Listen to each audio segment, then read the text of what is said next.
Thank you all. Everybody ready? So we're here today with a purpose, and a couple things I think need to be said, and I'm sure all of us will express it in our own way. Yesterday was a tragic day for America. Charlie Kirk was assassinated. From a Republican point of view, he was one of the leading voices in the MAGA world. He organized campuses to spread conservatism. On our side of the aisle, we saw him as a great force. I think Democrats, whether they agreed with him or not, understand that this is not the way you have discourse in the country. And we're just here as a group to say America cannot govern itself this way. We all have to speak with one voice and find the person who did this and bring them to justice. Secondly, this is 9/11. I remember where I was at 24 years ago. I'm sure all of us do. I was up here getting ready to go work. I got a call from my office, turn on the TV, saw a plane going to the tower. I thought it was a movie. Turned out not to be a movie. So 24 years later, we remember the victims of 9/11, but I think we're losing the lessons of 9/11 as a nation. 24 years later, Russia has for the second time invaded Ukraine. In 2025, over 1 million people have been wounded or killed in a conflict in the heart of Europe, on the European continent.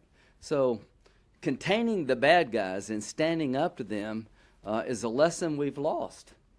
Looking inward is okay, but you also have to look outside the country. The lessons of 9/11, what goes on in Afghanistan actually could matter to you. That when they're blowing up a statue of Buddha in Afghanistan, maybe as a Christian you're in harm's way here. So I would say that when one country wants to take over another country and exploit the population, rape and murder the people, defy international norms, you should be concerned because it will matter to us. So in the 1990s, Ukraine gave up 1,700 nuclear weapons with a promise their sovereignty would be protected by Russia, the Brits, and the United States, and along comes Putin. In 2014, he invades. In 2022, he invades. And literally over 1 million people have been killed or injured, and millions have been displaced. So I would argue 24 years later, we kind of let our guard down when it comes to people like Putin. So what are we going to do today? We're going to try to create another front against Putin's Russia. We're all united about making people who buy cheap Russian oil, China, India, and Brazil, buy it cheap and prop up Putin's war machine, to think twice about doing it by going after their economies. If you buy cheap Russian oil to prop up Putin's war machine, we're going to create a system where you can be tariffed here. Pick between our economy and cheap Russian oil. So we've brought a lot of attention to that matter. But there's another pressing issue that the world has not talked enough about. Senator Klobuchar was the earliest and leading voice on behalf of the children. Now, how did I know about this? Katie told me that Amy's got a resolution about 19,000, 20,000 children that have been kidnapped by the Russians from Ukrainian families. I said, are you sure about this? And yeah, Amy was right. Katie was right to be concerned. This is 2025. The Russians have invaded Ukraine, and they have kidnapped, we think, 19,546 Ukrainian children away from their families in Ukraine, brought them to Russia in some form, and the teenagers, they're training them to fight their own country. What's the right answer? Do something about it.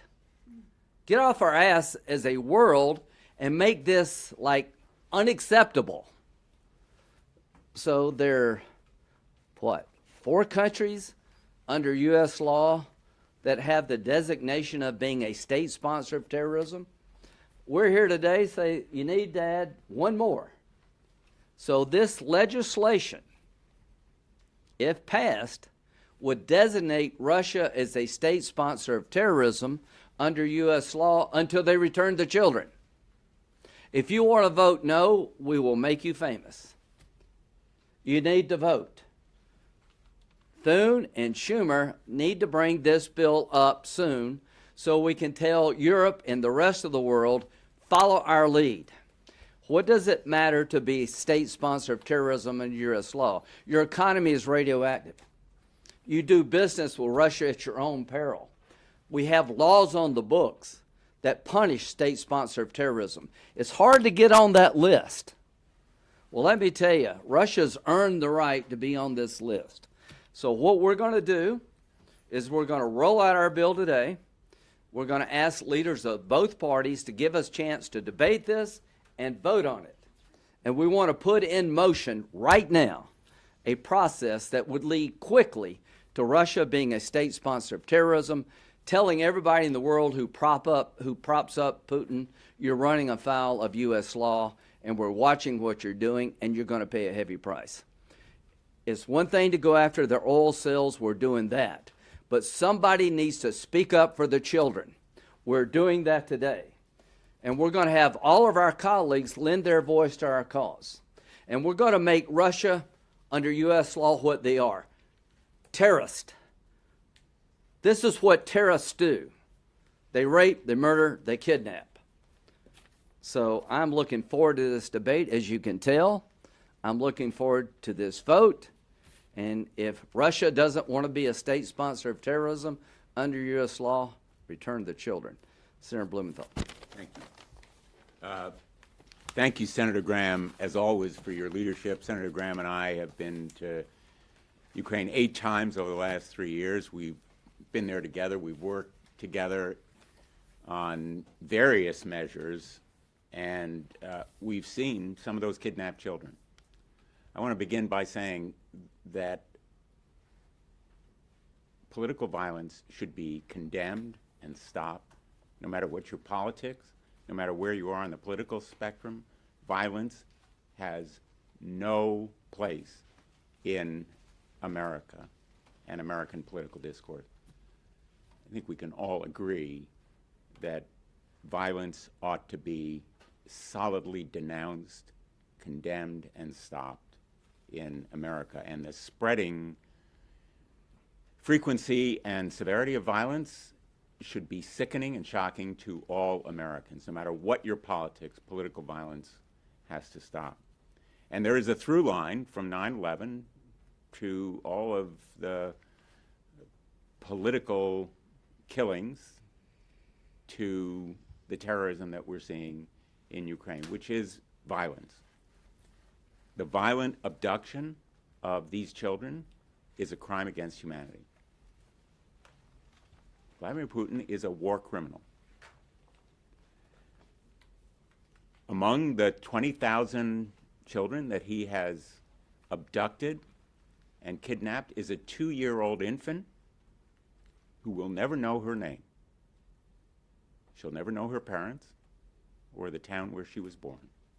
She's been taken from them and placed in another family where she will be taught Russian, not Ukrainian.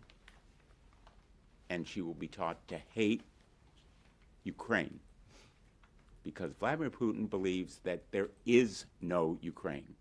What he is seeking to do by kidnapping these children is to erase Ukraine from the face of the earth. We've seen it before in Europe. And we've called the leaders who did it war criminals, and we've condemned some of them to death. Now, what we're doing here is calling Russia what it is under Vladimir Putin's leadership, which is a state sponsor of terrorism. And it will continue to be a state sponsor of terrorism unless it returns those children. And new leadership in Russia can remove it from that list. But for now, we want to add it to that poster. In fact, if somebody has a magic marker, We can do it right now. Yeah, that's what we're doing. How do you spell Russia? All right, guys?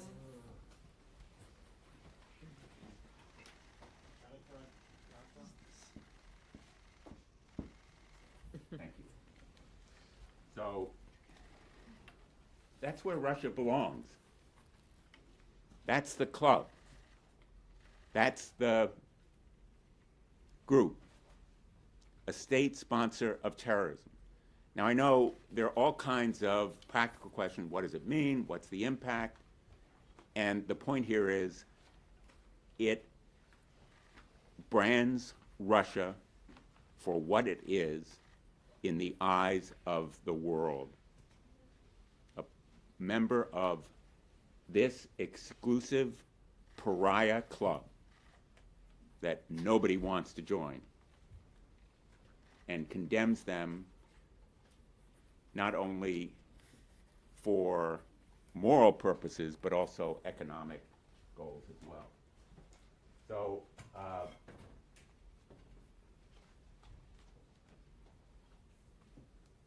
I would just say this measure is no substitute for our sanctions bill, which is also bipartisan, 85 co-sponsors. I call on the majority leader to give us a vote on the sanctions bill after this incursion in Poland. The time is now to show strength. What we're watching right now in Europe is a slow motion Munich. Appeasement is not a strategy. We need scorching sanctions that will cripple Putin's economy by stopping the flow of money from India, China, Brazil, and others who are buying Russian oil and gas. The best way to bring Putin to the table and achieve peace is to cripple his economy. And that's the goal of our sanctions bill, which we hope will actually inspire President Trump to continue what he is doing as he imposed sanctions on India. More action is important now, more important than ever. But let me just close by saying there really is a moral as well as a political imperative here. The world has to stand for something bigger than just military and economic might. There is a moral imperative about the abduction and kidnapping of children, sending them to families where their identities are erased, or re-education institutions where they are remolded as people. This kind of atrocity we thought ended decades, even centuries ago. It is inhumane, it is an atrocity and a war crime, and the United States Congress should stand up and call it what it is, and I am really proud and grateful to be part of this bipartisan group in raising this issue. Senator Klobuchar. All right. Thank you very much to both of you. Thank you as well to Senator Britt. I also, like my colleagues, want to make very clear that there is no place for this political violence. And you think about Charlie Kirk's wife today, you think about those little babies that are never going to know their dad growing up. And I can't help but think about what's happened in Minnesota this summer. Same thing, right? A madman killing our former Speaker of the House and her husband, gunning them down in their house, killing, attempting to kill another legislator, 8 bullets through him, 9 bullets through his wife. That all happened in our state. And the next one, I'm going to yet another funeral on Sunday of a little 10-year-old girl named Harper, gunned down. Well, they weren't politicians, these were kids, while they were praying at Mass. Fletcher's funeral was last weekend. We were all there. The manifesto was political. It was all-purpose. The shooter was a all-purpose hater against every side, every which way. But that's what we're seeing right now, and it has to end, and we have to join together to condemn it. So we're here today on another atrocity, and that is these Ukrainian kids. Etched in my memory forever will be the trips that I took to Ukraine, one of them with Senator Blumenthal, but another with Senator Portman, the burned out apartment buildings, the mass graves. It just goes on and on and on. And now you have nearly 20,000 kids. It's one estimate, one is at 35,000, with only 1,600 returned. And if you want to know what terrorism about, it's kidnapping kids. And one of the things that we have made very clear is that these kids must be returned before there's any negotiation on the war, only because you can't start having incentives for combatants in war to capture and kidnap kids. These kids, Lindsay mentioned the ones that were being trained to be part of military in Russia. You also have kids that parents, desperate, were told, well, just come to a summer camp in Russia, and it'll be a way for them to take a break. It'll be a safe place, and they never come back. You have kids that were taken either in the war zone or more likely in a situation like this when they were so young that they can't even remember their Ukrainian language or the Ukrainian culture. And the parents aren't going to be able to identify them because they were 1-year-olds or 2-year-olds when they were taken. And now they've been there for 2 years, 3 years. That's what's happening right now. I did a meeting with some of the families, Ukrainian families in Minnesota, and as one of the moms told me, Irina, when we met them, she's talking about the one she met, a few that came back, they didn't cry, they didn't scream, they just stared, eyes wide, eyes empty. So that is why I support this bill, but it is also why Senator Grassley and I came together on our resolution. But there's another bill that's very complementary to this right now that we're working, and I believe will get included in the defense bill, and that is to make sure that we keep tracking, that we assist the Ukrainians in tracking these kids. And we appreciate the First Lady's involvement in writing a letter to Vladimir Putin directly about these kids. And we believe that this must be bipartisan as we go forward. But Senator Grassley and I are hopeful that this will complement this new bill, and that is that we make sure that as a nation we're continuing to track these kids so that when this war ends or even before it ends, we will know who's out there and as best as our ability where they are so they can be reunited with their families. Thank you, Katie. Thank you. Senator Klobuchar, thank you for bringing this to light and making sure that we all could focus in on it. And Senator Graham, thank you for your leadership on this, and Senator Blumenthal and bringing us here today. Before I start on the issue at hand, I want to echo what you've heard from my colleagues. Political violence has no place in America. What we saw yesterday, and everyone saw it, is sickening. It is disgusting. It was a political assassination.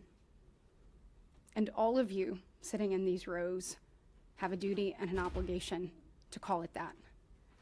You know, when I'm thinking about Charlie, obviously his faith was the most important thing in his life. His wife, his children, our prayers are with them. But he influenced countless Americans and people across the world, my kids being amongst those groups. Talking with them last night, talking through this with them last night, is just unthinkable that this is happening in the United States of America. And so the time for unity, the time for peace, it is now. I think back to when Senator Graham talked about 9/11. I was in a college class. There in the business school, a really large lecture hall, and the uncertainty of the events were startling for everyone. People were getting various news. I'm sure every one of you remember exactly where you were and how you handled it and the uncertainty of the days ahead. You know, I think about where we are right now and what we're here to talk about. And they have covered this beautifully. I want to focus on the kids. As a mom, I cannot even imagine what it is like to have your child torn from your arms, to know that they're celebrating a birthday or that they had a really bad day and have no one to love them, to hug them, to talk them through it. Knowing that there are not only milestones are missing, but there are moments where you want to create a foundation for your child to be able to stand tall, to stand strong. You think about the uncertainty that these children are feeling, torn from everything they ever knew.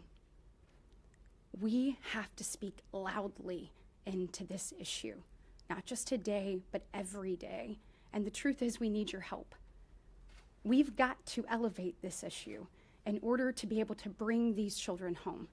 And I call on our European friends to stand taller. We all need to be using every tool in our toolbox to bring these babies, to bring these children home. It is clear that Putin will never do the right thing without being forced to. And now is time to make that happen. So thank you for being here. Thank you for covering this. Help us get these kids home. Couple of questions. Yes, ma'am. Senator Graham, I know you talked to the president yesterday. How was your conversation? Because by my count, it's been 6 months since you first started talking and pushing for this bill. When does the patience run out? Well, this bill is, I can't remember how long we've talked about this one, but this one's relatively new on people's radar screen. That's why we don't do the news conference. And back to Amy, she's the one that brought this to my attention. And, you know, I think what people understand what's going on in Russia with these kids, hopefully tonight a firestorm. So I talked to him about moving forward. He's very intent on making China pay for propping up Putin. He's in discussions with Europe. I talked to Ursula, the EU commissioner, this morning. He's trying to get Europe to do more, to follow our lead. I've heard Europeans say, well, the Chinese buy a lot of high-end goods. Too bad. We got to let that mentality go and put China and India in a box to get Putin at the table. So he's talking to the Europeans about things they can do to up their game. I think he's got some pretty serious plans for China. And I encourage the president to, that our bill would help him.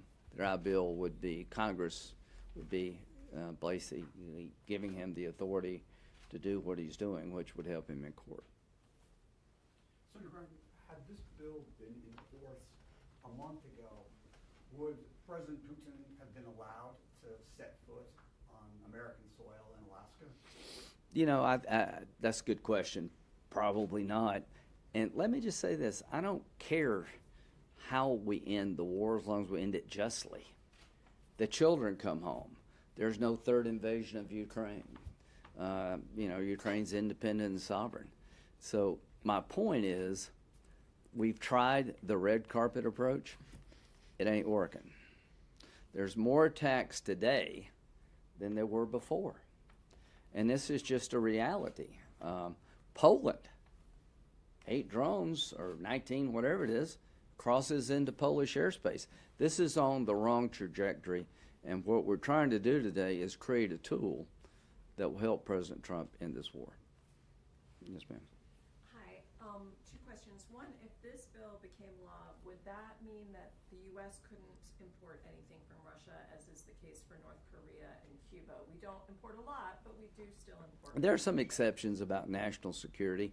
Doesn't mean you can't talk. We talked to the Iranians, during the negotiations. You can be a state sponsor of terrorism, we can still talk to you, Syria is a state sponsor of terrorism. We're trying to give them a way forward.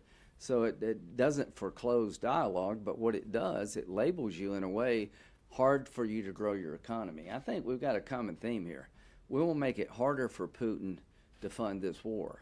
And then on your sanctions bill, is the leader willing to bring it forward for a vote? You say I'm you're gonna trying to encourage the talk president to him today about that based on my meeting at the White House. Anybody else want to say anything? Yeah. Senator Graham, were you also considering adding Belarus on this list? Yeah, I was. There's some connection. Well, they just released some hostages today, and maybe there'll be a breakthrough with Belarus here. We'll We haven't foreclosed. We haven't foreclosed it, but we're focusing on Russia today. On that, what is your reaction to administration agreeing to lift part of the Well, sanctions? I'm glad the hostages are out. I'll trust their judgment about how to do that, but we're not giving Belarus, we're still looking at them, yeah. Thanks, Senator. Would this have any significant military consequences for Russia, and is that your intent? It How the has, country would deal with it? okay, it has significant economic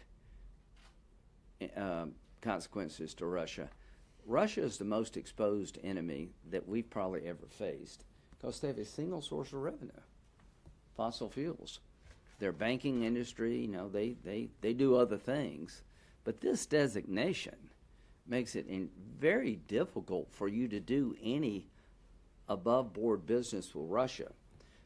We have Europeans have sanctions on Russia. Clearly, they're not getting him to the table, right?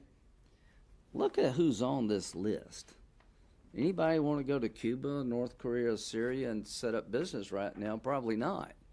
By putting Russia in that category, I think we're going to do a lot to cripple Putin's ability to maintain this war. A company that does business with a state sponsor of terrorism is going to have a lot of explaining to do to consumers, to suppliers, to everyone involved. It makes Russia a pariah state. The other thing I want to add here is that this has been practically done is getting these kids back is not something that's just like some distant possibility. Right. If they're really serious about wanting to negotiate peace or come back to the table again, this has got to happen, as I said, before an agreement, or we will be setting, and the world will be setting a horrible precedent. So the idea here is it is a further incentive to get this moving and to get these kids back, which we have to do anyway. And every single, in their lives, if they're 6 years old, every single month, right, for them is like another year. And we're denying them being in their home country, their home culture, their home language. So it is important to note that this is tied to getting the kids home. And I will just mention, we spoke to President Zelensky on our last trip about this issue. And I just left a meeting with Ukrainian people who deal with veterans. This issue is so profoundly important to Ukraine people. If you begin a conversation with Ukrainians, this issue is front and center, as you would expect it would be. Imagine if 20,000 American children were abducted by Russia. The President of the United States would be talking about it every day. In fact, we would have gone to war. These children are more than a number, more than a statistic. They are individual members of families of Ukrainians. And so this measure, we may regard as symbolic, but for them it is at the center of Ukraine's existence because it is part of Putin's effort to erase Ukraine from the face of the earth. That's his goal here. Yeah. To make it Russian territory, right. To eliminate Ukrainian language and culture and religion, and to abduct children so that they can be re-educated. And for Ukrainians, this measure would be a major morale booster. Yeah. Two more. Her than you. Okay. Thank you. Claire Mignard from the French weekly Le Point. Senator, you alluded to a slow-motion Munich. What would you like European leaders to do? What would be your message to them today, and especially to France? I support President Trump in asking Europeans to do more, devote more of their budgets to military aid for Ukraine, buying American arms that can be transferred to Ukraine, more F-16s, long-range artillery, interceptors for their Patriot missile systems, and yes, more drones. But America also has to step up with increased production capacity so as to have the munitions and artillery and other arms that can be transferred to Ukraine. But I also want to see European economic sanctions coordinated with American economic sanctions. They have like a lot of sanctions Europe has put on. They got 19 more. They're looking at oil refineries. They're stepping in the right direction. What I want the French to do? Tell China and India, as long as you prop Putin up, you can't have access to our economy the way you used to. Make Russia, China and India have to pick between the European economy and the American economy and helping Putin keep the war going. People tell me that India is a prideful country. Well, they got a lot to be proud about. This is not one of their finest hours. Before the war, India was buying 3% of Russian oil. It's close to 30%. They buy it dirt cheap, they refine it in India, and they sell it to the Europeans. Stop buying oil from India, where India buys it cheap from Russia. Stop rewarding that behavior. As to China, they have a big economy. We all want to do business with China. This war would end in 24 hours if Xi told Putin to knock it off. They're the #1 customer of Russia when it comes to oil and gas purchases. If your #1 customer says, I can no longer do business with you like I used to, then we'll have a negotiation to end this war. So what can Europe do? What can France do? Do to India what Trump has done to India. Join us to hit China hard. There is no way, to my friends in France, to get this war to end without suffering some. And what we're asking for is economic disruption versus having your children stolen from you and your towns obliterated. So we need to go back to that old mentality that allowed us working together to beat the Nazis. Whatever you had to do, you did in World War II to beat the Nazis. That mentality doesn't exist today. Russia is a threat to the continent of Europe. He's a terrorist by any definition, and those who prop him up should pay a heavy price. Demanding the return of Ukrainian children before any peace deal is negotiated implies that President Putin is serious about negotiating peace, but you've seen what he did in Poland this week. Is he? I love what Senator Klobuchar said. If you're really serious about changing who you are, return the children. And if you deny you have them, let's have a debate in front of the world about who's right. So, You know, like that. the idea was that we would demand a ceasefire. A ceasefire accompanied with exchange of prisoners and a return of the children. Yeah, that's right. And That's a good then construct. peace negotiation. Yeah, I like that. That is the plan and the path toward peace.